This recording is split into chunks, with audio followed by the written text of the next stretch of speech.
Ligjërata dhe fjalimet të zgjedhura të Imam Aliut.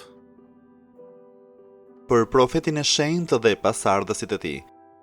Kushdo që shkon përtej tij shmanget besimit dhe kushdo që mbetet pas tij shkon drejt fundit të tij, kush mbërthehet pas tij i bashkohet të drejtës që drejton pa patur nevojë për fjalime dhe që është e ngadalt në të ecur, po e shpejt kur merr udhë. Kur ju të përkulni kokat përpara tij e të tregoni me gishtat tuaj drejt tij, atij do t'i vi vdekja dhe do ta marrë nga kjo botë, ajo do t'jetoj pas tij aq sa Zoti ka bërë ymër, derisa të nxjerrë në dritë për ju atë që do t'ju mbledh të gjithëve dhe do t'ju bashkoj përsëri pas këtij shkretimi. Mos vini shpresa në atë që nuk del në ball, e mos i humni shpresat tek ai që është pas velit të misterit, mbase ndonjëra nga këmbët e të mbuluarit me mister mund të rrëshkas, por sido që tjetë, tjetra do mbetet mbërthyer për vendi, përderisa të bëhen bashkë të dyja aty ku ishin më parë dhe të ngulen fort përsëri.